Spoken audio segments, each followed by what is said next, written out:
मसूरी के इस पर्यटन नगरी में इस जनसभा में मंच पर उपस्थित हमारे उत्तराखंड के बहुत ही यशस्वी लोकप्रिय मुख्यमंत्री और हमारे वरिष्ठ साथी श्री पुष्कर सिंह धामी जी, हमारे कर्मशील और जुझारू अध्यक्ष श्री महेंद्र भट्ट जी, आपके और हमारे बहुत ही प्रिय और जोशीले अंदाज से भरे हुए हमारे महेश जोशी जी, गणेश जोशी जी, हमारी श्रीमती माला राज्यलक्ष्मी शाह जी जो प्रत्याशी हैं, मेरे साथी सिद्धार्थ अग्रवाल जी, हमारे लोकसभा चुनाव के प्रभारी विनय रोहिला जी, बहन नेहा जोशी जी, राष्ट्रीय उपाध्यक्ष भारतीय जनता युवा मोर्चा, श्रीमती कमली भट्ट जी, विधानसभा चुनाव की प्रभारी, सम्मानित मंच और यहाँ इस पर्यटन नगरी में, ऐतिहासिक नगरी में यहाँ एकत्र आए देवी और सज्जनों, मीडिया के मेरे साथी, प्रिंट मीडिया, इलेक्ट्रॉनिक मीडिया के मेरे साथी और मेरे युवा साथी जो जोश के अंदाज से भरे हैं। आज मैं आप सब लोगों से श्रीमती माला राज्यलक्ष्मी शाह जी के लिए वोट मांगने के लिए आया हूं। पर सबसे पहले तो बाबा केदारनाथ और बद्री विशाल भगवान को मैं नमन करता हूं और इस देवभूमि को मैं नमन करता हूं। साथ ही साथ मैं उन शहीदों को भी नमन करता हूं जिन्होंने उत्तराखंड को अस्तित्व में लाने के लिए अपनी शहादत दी और उस शहादत कभी व्यर्थ न जाए और उत्तराखंड आगे बढ़े, इस संकल्प को लेकर के हम सब लोग चले। मित्रों, चुनाव की बेला है। हम सब लोग माला राज्यलक्ष्मी शाह जी को यहां से फिर से सांसद चुनने के लिए संकल्प लेकर के आगे बढ़ रहे हैं। लेकिन मैं यहां कहना चाहूंगा कि यह चुनाव सिर्फ माला राज्यलक्ष्मी शाह जी को चुनाव जिताने का नहीं है। यह चुनाव मोदी जी के नेतृत्व में विकसित भारत के संकल्प को पूरा करने का चुनाव है। यह हमको ध्यान में रखना चाहिए और इसीलिए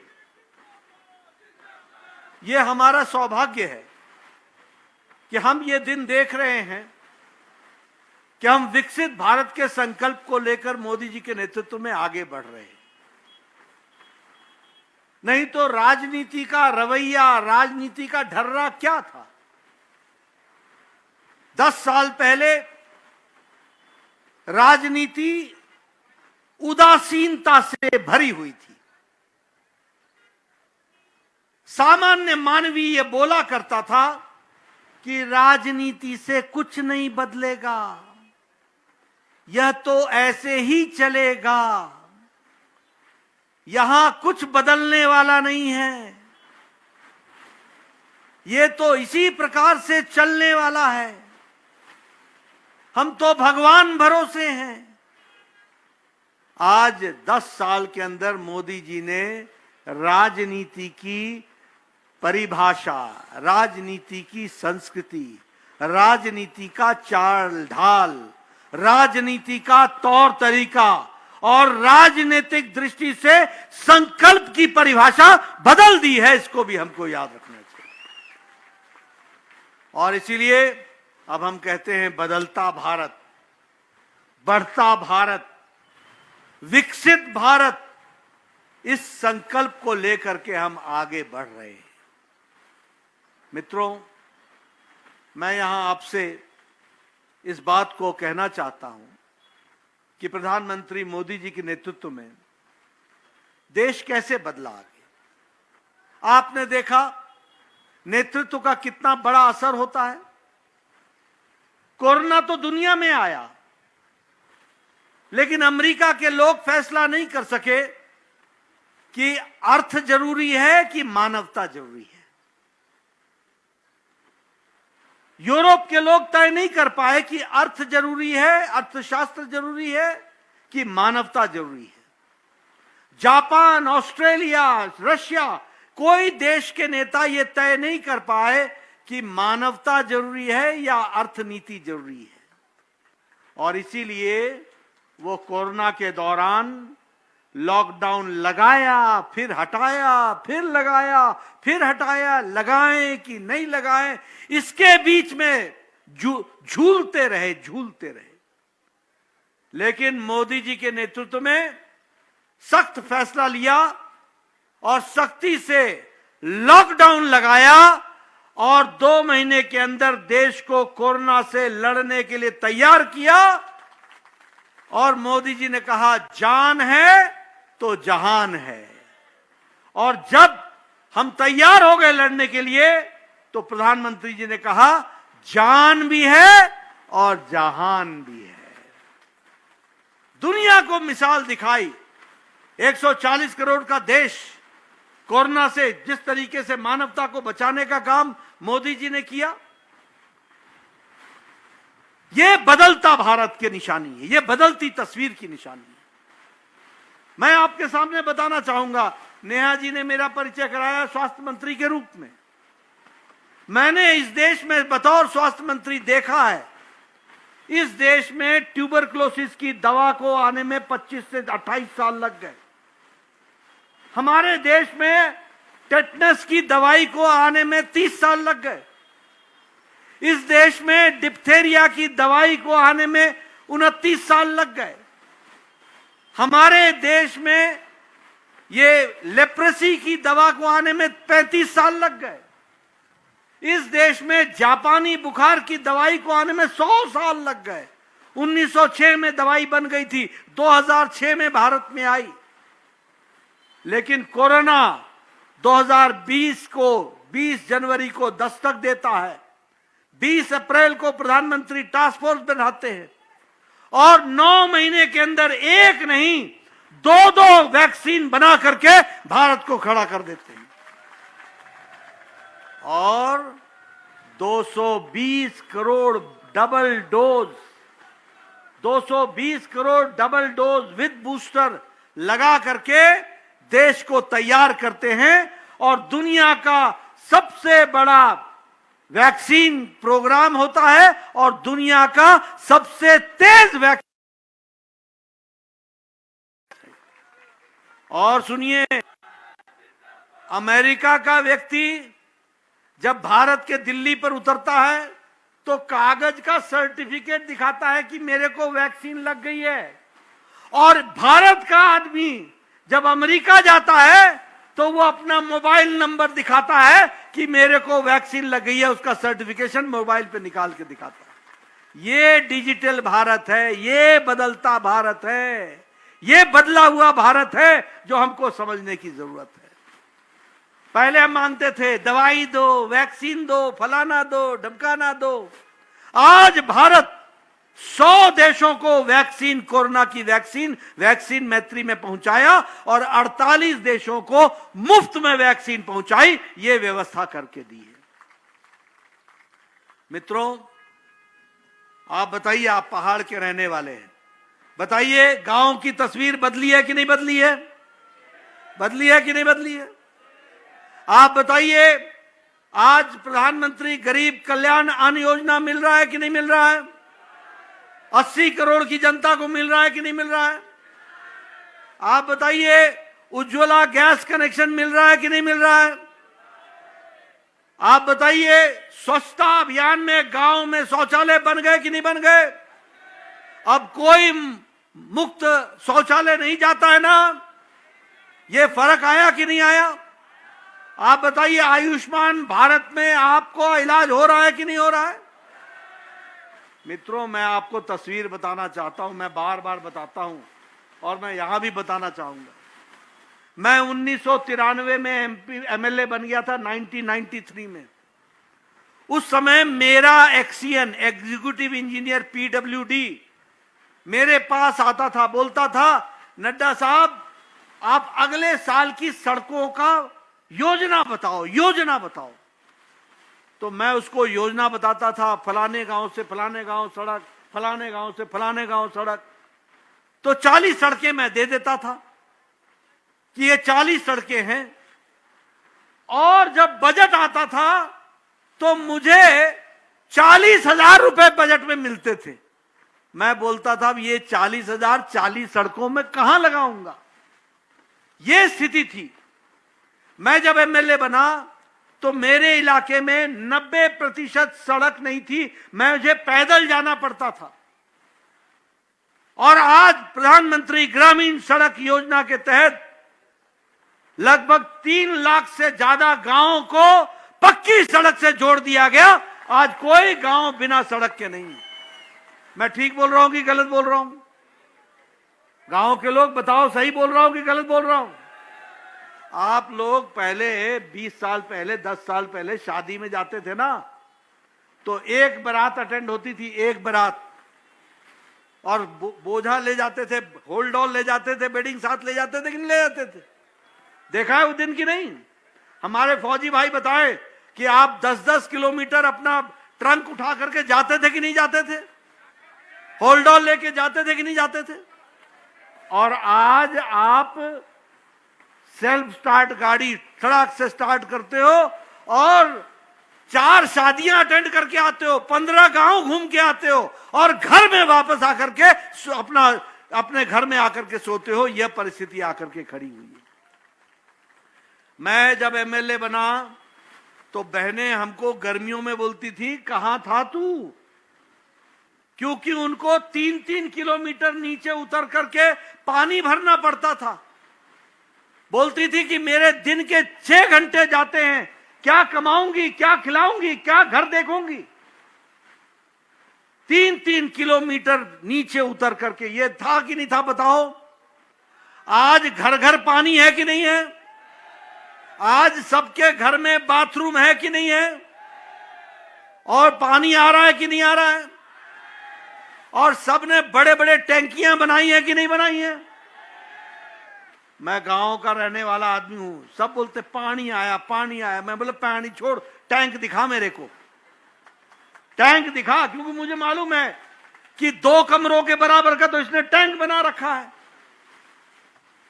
है कि मैं सच कहानी बोल रहा हूं कि गलत बोल रहा हूं? बोलो, ये विकसित भारत की कहानी है कि नहीं है? आप बताइए कि पहले सब लोग लोटा लेकर के जाते थे कि नहीं? बोलो, आज सबके घर में बाथरूम शौचालय है कि नहीं है? बदलता भारत है कि नहीं है? आप बताइए, आप गांव से एमएलए साहब के पास आते थे कि नहीं आते थे कि ये इसको कैंसर हो गया है, गंभीर बीमारी है, इलाज की कोई व्यवस्था नहीं है, मकान बिक जाएगा, परिवार लुट जाएगा, कोई व्यवस्था करो, कहते थे कि नहीं कहते थे? और आपको इसको 1.5 लाख रुपए दो, इसको 1 लाख रुपए दो, और हम लोग 1.5 लाख मांगते थे, 75,000 मिलता था, 75,000 किसी से इकट्ठा करते थे तो इलाज कराते थे। आज 55 करोड़ लोगों को, 40% आबादी को, 55 करोड़ लोगों को 5 लाख रुपए मोदी जी ने सालाना गंभीर बीमारी से लड़ने के लिए हेल्थ का कवरेज दिया है।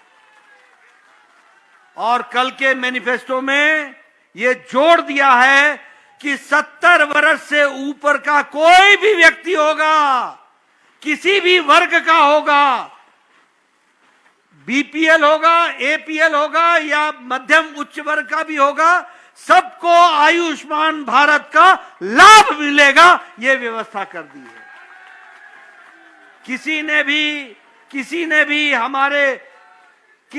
भी हमारे किन्नर समाज की चिंता नहीं की, किसी ने नहीं की। मोदी जी ने कल संकल्प पत्र में यह कह दिया है कि किन्नर समाज के लोगों को भी आयुष्मान भारत से जोड़ दिया जाएगा। यह परिस्थिति ला करके खड़ी की। ये आप बता रहे हो उज्ज्वला योजना, आप बताइए, बहनें गांव में 5 बजे सुबह उठ करके लकड़ी काटने जाती थी कि नहीं जाती थी? और पगडंडी पर बोझा उठा के चलती थी कि नहीं चलती थी? और जोर जोर से बोलती थी कि नहीं, हटा हटा हटा, क्योंकि बोझा इतना बड़ा होता था कि सामने पगडंडी से कोई आ जाए तो ये बोझा लेके जा नहीं सकती है, तो बोलती थी हटा हटा हटा। घर पे बोझा गिराती थी, लकड़ी जल के से चूल्हा जलाती थी कि नहीं जलाती थी? और वो फूकनी से फूक फूक कर धुआं होता था कि नहीं होता था? आज लाइटर से टक से जलाती हैं, 5 मिनट में गैस पर चाय पिलाती हैं और घर के लिए आधे घंटे में खाना बना करके तैयार कर देती हैं। यह परिस्थिति आकर के खड़ी। ये बदलता भारत है, ये बदलता भारत। यहां हमारे ब्रिगेडियर साहब बैठे, कर्नल साहब बैठे, फौजी हमारे। आप बताइए, 40 साल से आप 1 रैंक 1 पेंशन के लिए लगे थे कि नहीं लगे थे? आपको मैं नमन करता हूं, बैठ जाइए। आप लोग 40 साल से लगे थे कि नहीं लगे थे? 1 रैंक 1 पेंशन किसी ने नहीं सुध ली। प्रधानमंत्री मोदी जी ने 1 रैंक 1 पेंशन इसको साकार करके दिया और इसके माध्यम से लगभग कुल मिलाकर के 1 लाख करोड़ रुपए 1 रैंक 1 पेंशन पर खर्च हुआ। 1 लाख करोड़ रुपए। और 3,500 करोड़ रुपए उत्तराखंड में और 1,26,000 सर्विसमैन को दिया गया। इस तरीके की परिस्थिति खड़ी की। आप सब लोग पहाड़ के रहने वाले हैं, आप देखते होंगे पहले ये जो आर्मी का कॉन्वॉय जाता था, जोशी जी मैं ठीक बोल रहा हूं?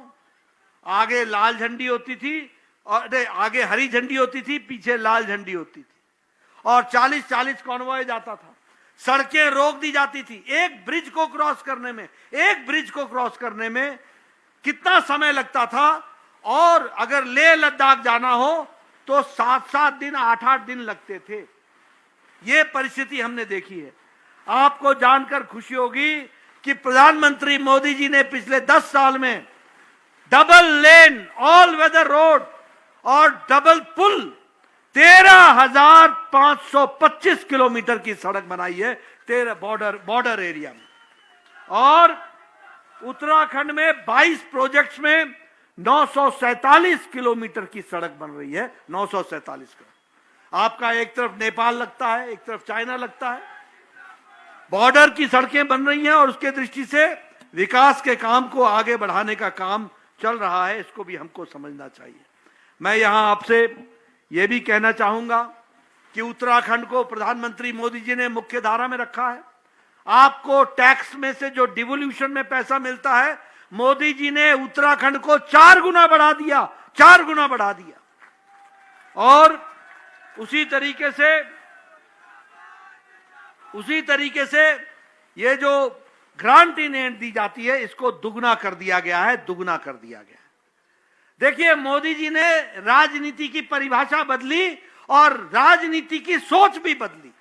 पहले क्या बोलते थे आप लोग बोलते थे मेरा गांव भारत का अंतिम गांव है, बोलते थे कि नहीं? अंतिम गांव है।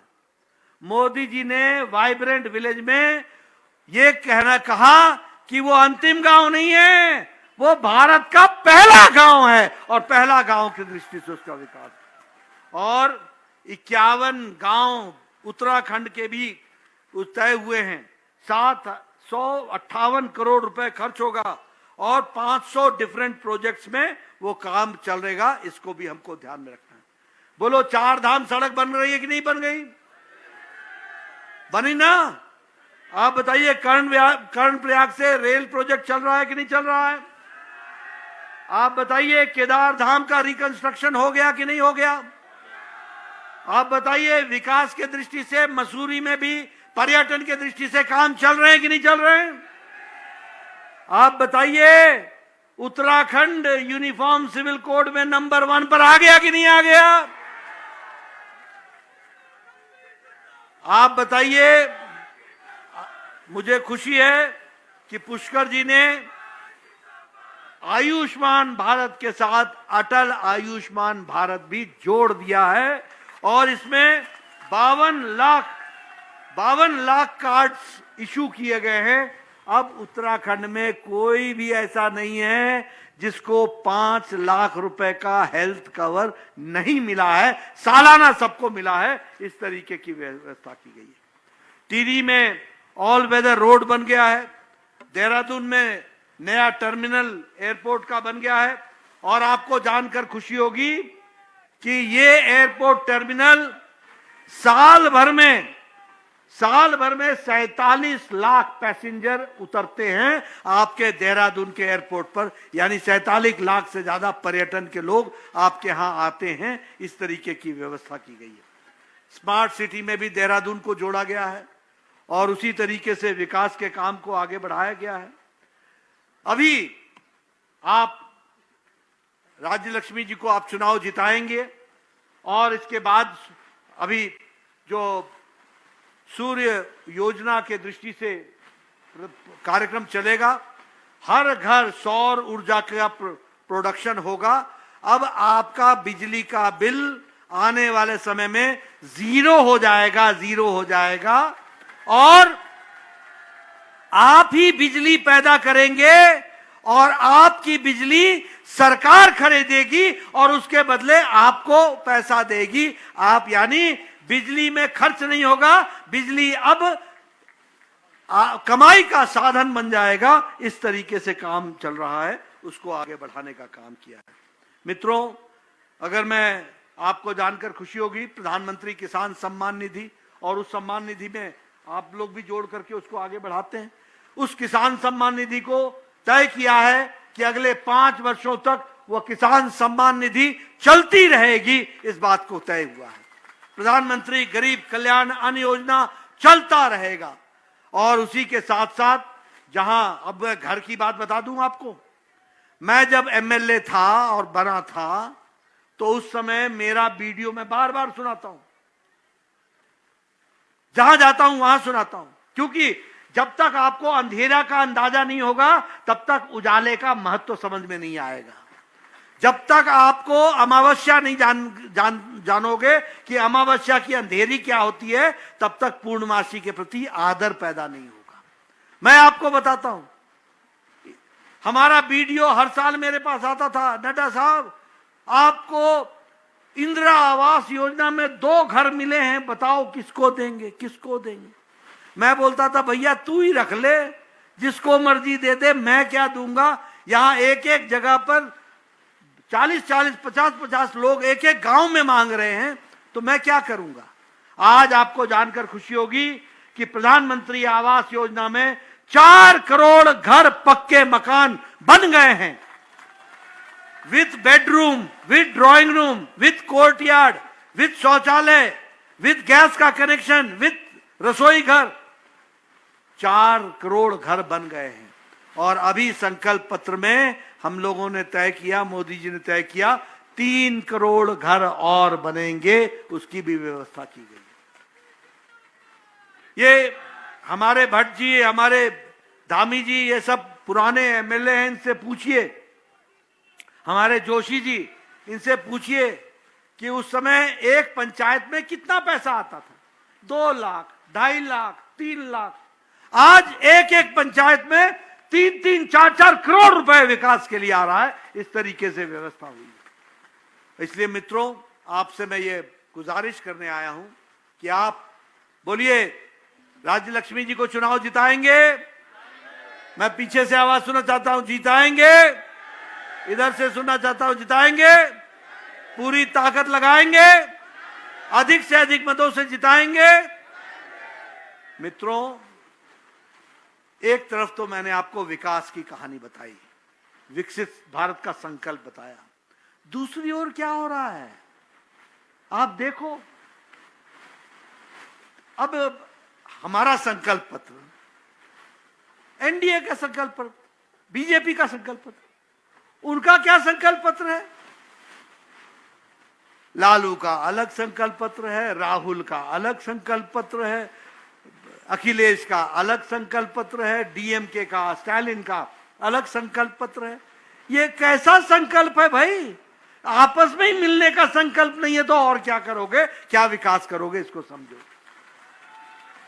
दूसरी बात, ये भ्रष्टाचारियों का जमावड़ा है। ये जो इंडिया अलायंस है ना, गठबंधन, ये भ्रष्टाचार है। मोदी जी बोलते हैं भ्रष्टाचार हटाएंगे। मोदी जी ने कहा है कि 4 जून के बाद भ्रष्टाचारियों पर कार्रवाई और तेज होगी और कोई भी बख्शा नहीं जाएगा, इस बात को कहते हैं।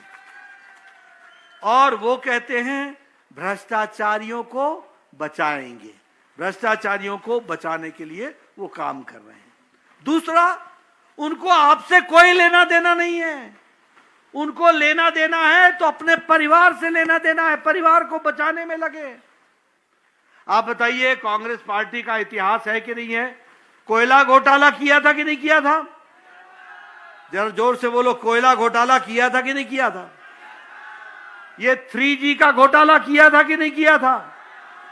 ये 2G का घोटाला किया था कि नहीं किया था? ये कॉमनवेल्थ गेम्स का घोटाला किया था कि नहीं किया था? ये पनडुब्बी का घोटाला किया था कि नहीं किया था? ये ऑगस्टा वेस्टलैंड हेलीकॉप्टर का घोटाला किया था कि नहीं किया था? तो न अंतरिक्ष छोड़ा, न बादल छोड़े, न धरती छोड़ी, न पाताल छोड़ा, तीनों लोक में भ्रष्टाचार किया। तीनों लोक ये भ्रष्टाचार। आप बताओ, अखिलेश ने लैपटॉप घोटाला किया कि नहीं किया? आप बताइए, गोमती रिवर फ्रंट का घोटाला हुआ कि नहीं हुआ? फूड ग्रेन का घोटाला हुआ कि नहीं हुआ? आप बताइए, लालू ने चारा घोटाला किया कि नहीं किया? आप बताइए, लालू ने जमीन के बदले नौकरी का घोटाला किया कि नहीं किया? आप बताइए, ममता के मंत्रियों ने घोटाला किया कि नहीं किया? आप बताइए, उन्होंने भर्ती का घोटाला, टीचर की भर्ती का घोटाला किया कि नहीं किया? आप बताइए, डीएमके के स्टालिन के यहां बालू का घोटाला हुआ कि नहीं हुआ? आप बताइए, 1,34,000 करोड़ रुपए उनकी आमदनी का घोटाला हुआ कि नहीं हुआ? आप बताइए, अन्य घोटाले सभी लोगों ने किए कि नहीं किए?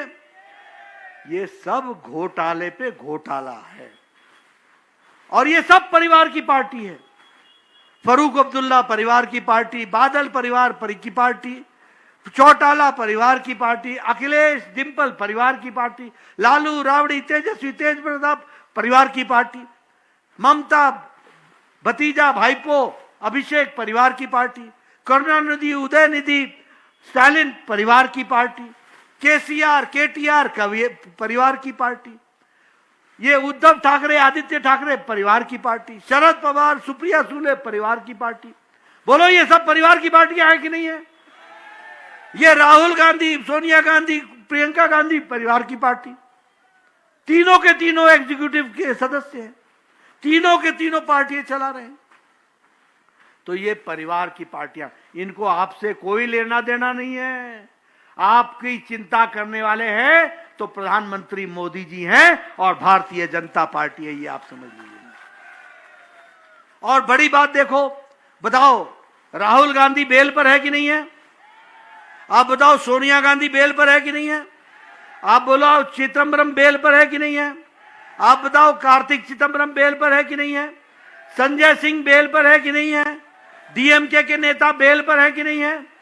और टीएमसी के नेता बेल पर है कि नहीं है? आप बताओ, अरविंद केजरीवाल जेल में है कि नहीं है? आप बताओ, मनीष सिसोदिया जेल में है कि नहीं है? आप बताओ, सतेंद्र जैन जेल में है कि नहीं है? आप बताओ, ये टीएमसी के नेता जेल में है कि नहीं है? आप बताओ, आजम खान जेल में है कि नहीं है? ये सब जेल में है या बेल पर है? ऐसे लोगों को वोट देना है क्या? ऐसे लोगों को आगे आने देना है क्या? और आजकल नए नए लोग आ जाते हैं, चुनाव लड़ने का शौक पैदा हो जाता है, जैसे डंका बजता है वैसे ही तैयार हो जाते हैं। अरे, ये सेवा करने का काम है, ये मेवा खाने का काम नहीं है, ये सेवा के लिए आने की बात है। इसलिए भारतीय जनता पार्टी मोदी जी के नेतृत्व में फिर एक बार मोदी सरकार, और अब की बार 400 पार, इसको आपने आगे बढ़ाना है। आपने बात, मेरी बात आपने बड़े ध्यान से सुनी। आपने गांव गांव में बताना, मोदी जी का राम राम पहुंचाना। मोदी जी का राम राम पहुंचाओगे ना, घर घर, गांव गांव, विकास का संदेश पहुंचाओगे ना? उत्तराखंड, मोदी जी कहते हैं अगला 10 वर्ष उत्तराखंड का है, आप लग जाओ और विकास में जोड़ो। इन्हीं शब्दों के साथ बहुत बहुत धन्यवाद। कहीं सुना है रिटेल की दुकान पर होलसेल का दाम? जी हाँ, नव्या लेकर आया है डिजाइनर सूट्स, कुर्तीज और फैब्रिक्स। सबसे सस्ता, सबसे अच्छा, defence road, Mamun, Pathankot. Contact 9614196141।